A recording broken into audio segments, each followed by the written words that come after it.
Okay, you guys, I am back with part 2 of my plastic surgery journey. Part 1 was all about boobs, and since that was the first procedure that I did get. This is part 2, and this is going to be all about like facial stuff.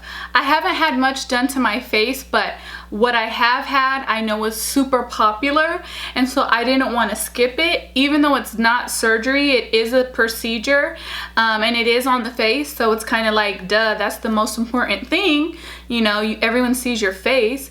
So I thought that I would add that for the girls that are interested in the specific procedure that I had. So less than a year ago, I decided to have fillers underneath my eyes.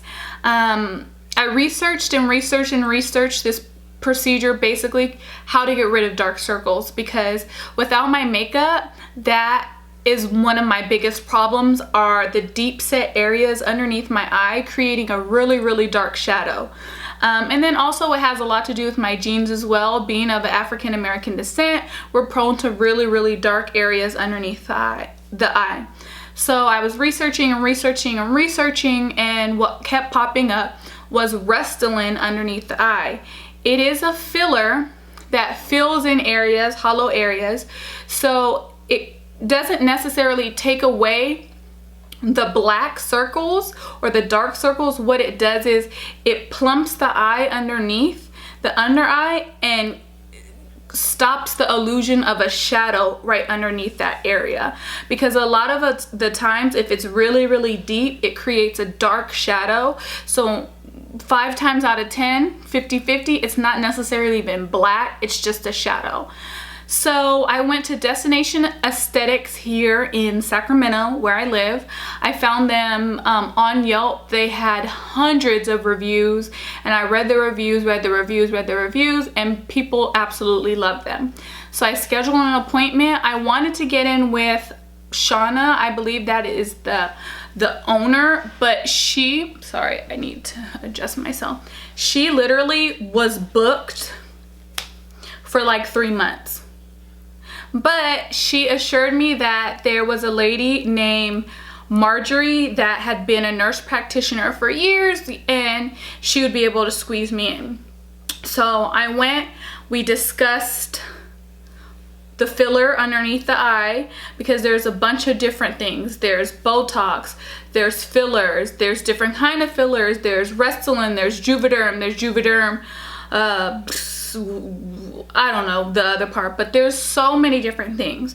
So we discussed exactly the look that I wanted to achieve, and she recommended Restylane. She told me that underneath the eye is not painful at all, and it lasts a lot longer underneath the eye than actually around the mouth or in the lips, because we don't do much with our under eyes. Like with our mouth, we talk, we move, we eat, we do all these things, but under eye, we don't have a lot of movement.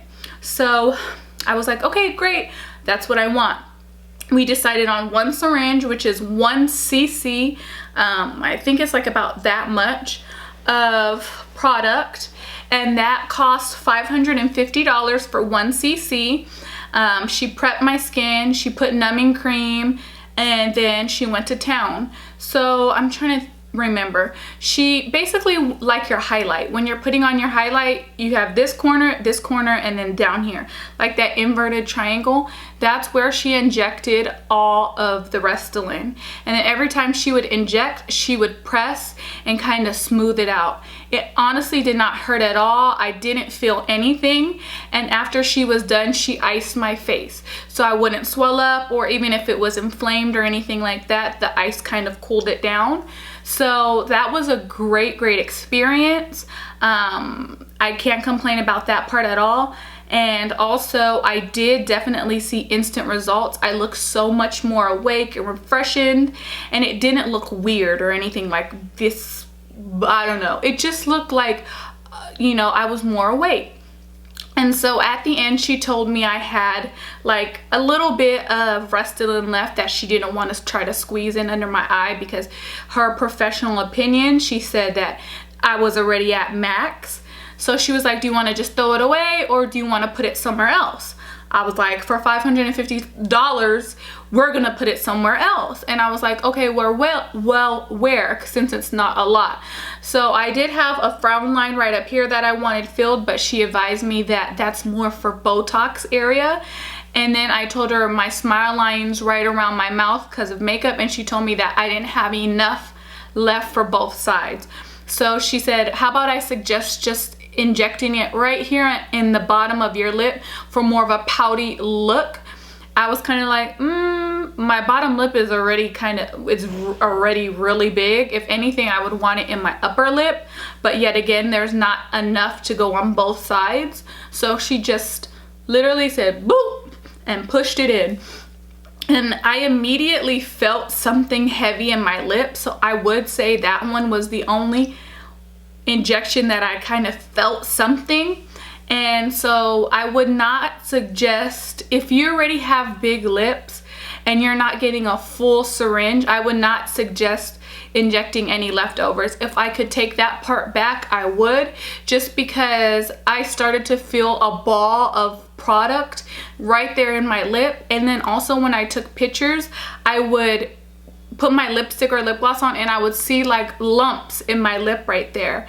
And so it just wasn't worth it to me because my lips were already big. And Restylane is not necessarily the first go-to for lips. Juvederm is, so I just kind of would steer away from that. Now, if you do want to get your lips done, which I later then went back and got Juvederm to kind of even everything out after she dissolved the ball.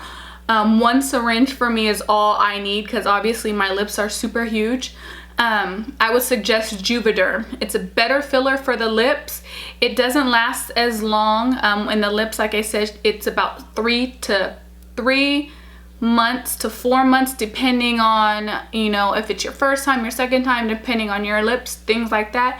It's a very, very temporary fill. So when you think about your lips and getting them filled, think about you're gonna have to keep this up. $550 every 6 months to every 6 months to a year, depending on how, if you want to keep up your look. So it's not permanent and you do have to keep it up.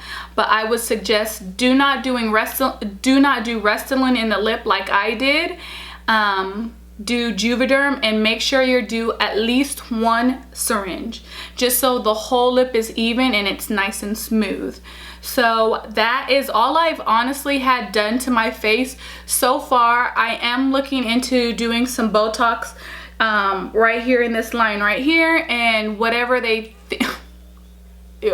whatever they think to do in these smile lines, just because I am a makeup artist and I do makeup so much. Throughout the day, I start to crease right here when I frown, like these little areas right here all crease up, and then when I talk and smile, these areas cake up. So I am gonna look into either Botox or filler for those areas. And I do highly recommend Destination Aesthetics if you're here in Sacramento or in Northern California.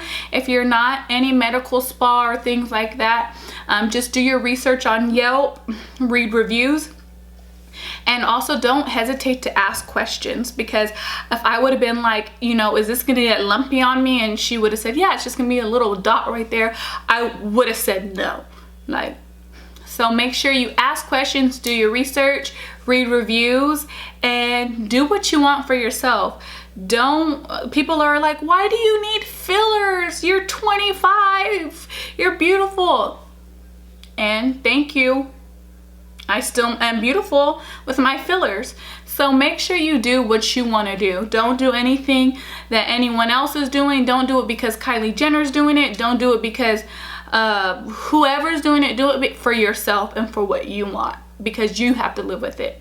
So that is it for my face plastic surgery journey. Hopefully I don't have to do nothing invasive, like no facelifts, nothing like that anytime soon. And ladies and gentlemen, make sure that you comment, ask me any questions, I will answer.